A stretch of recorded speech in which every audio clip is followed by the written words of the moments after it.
They want to ban you, actually. How dangerous you are to the next country when you do things like this. Been here, done that. Yeah. Old hat. How to incite more Old hatred hat. and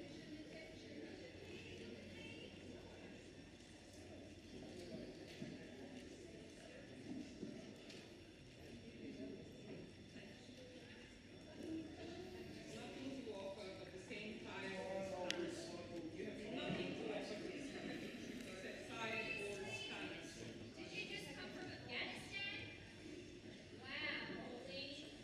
Wow. Shame on you. Shame on you.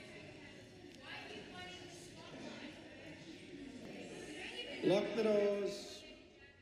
Question is that motion 250 moved by Senator Askew on behalf of Senator Bragg be agreed to. Ayes passed to the right of the chair, noes to the left. Is this a point of order? Senator Thorpe,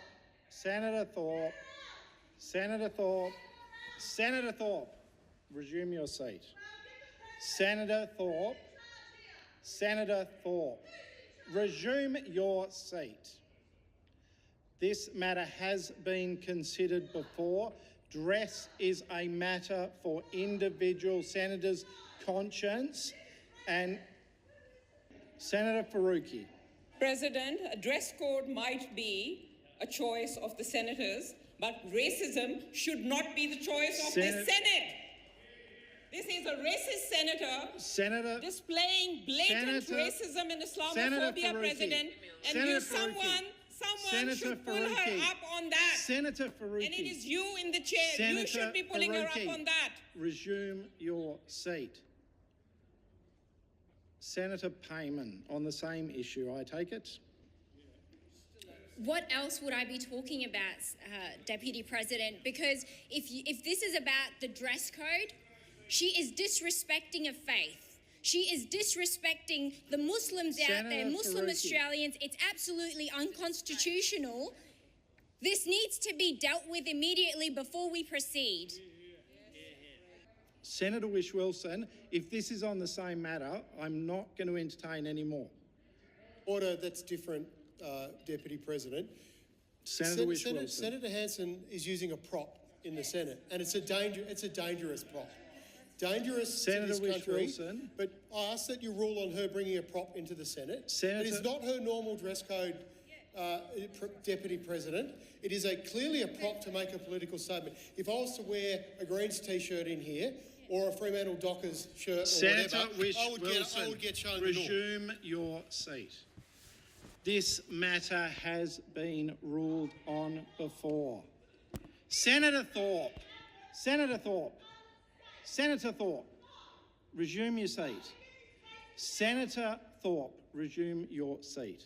Senator Faruqi, resume your seat. Senator Waters.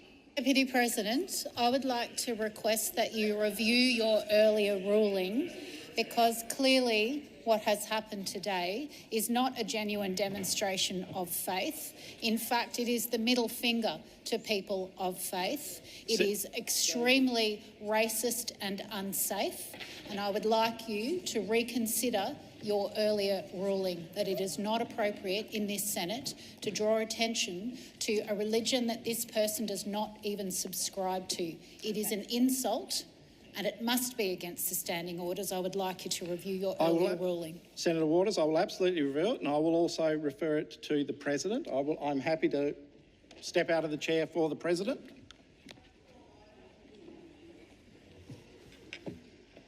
Senator Wong, were you seeking the call? Thank you.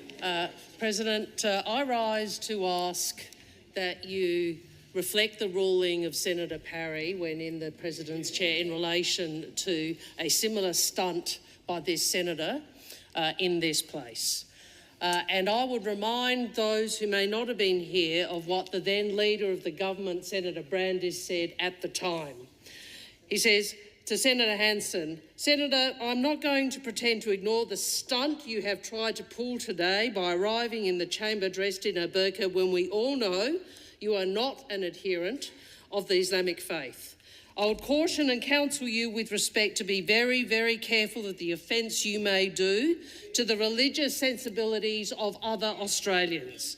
We do have many Australians in this country who are adherents of the Islamic faith, and the great majority are law-abiding Australians, good Australians, Senator Hanson, and it is absolutely consistent with being a decent Australian and being a strict and adherent Muslim. So, Senator Hanson, I would say this to you, and this is me now, not Senator Brandis, with whose remarks I concur, and it was one of the occasions in this chamber where the then opposition backed the government of the day to stand against this sort of stunt. And what I would say to you, President, is that Senator Hanson, all of us in this place, have a great privilege in coming into this chamber, a great privilege. And we represent, in our states, people of every faith, all backgrounds, and we should do so decently. And what we should not do in this place, whatever views we may have on policy, is to be this disrespectful of the chamber and of people of faith. Whatever our own beliefs may be, the sort of disrespect that you are engaging in now is not worthy of a member of the Australian Senate, and it should not be allowed to stand.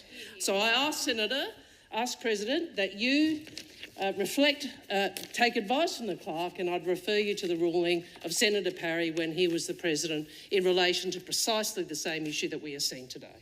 I am advised that this has occurred in the past, and Senator Parry was the President at the time, and what he ruled was that using a religious icon or religious dress or anything to do with a religion as a prop and not in the proper way that it is expected to be used was disrespectful to the Parliament.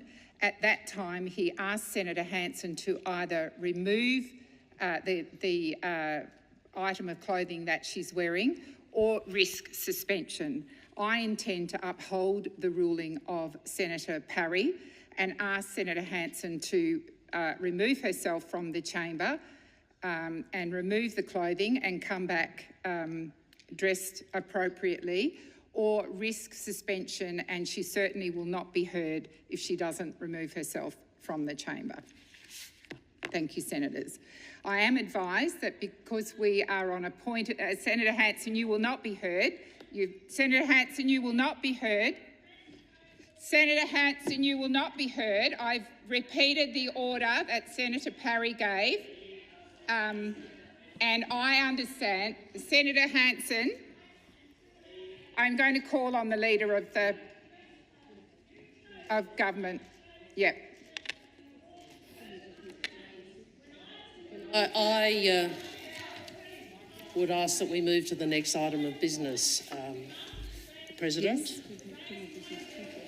I believe we're up to General Business 246.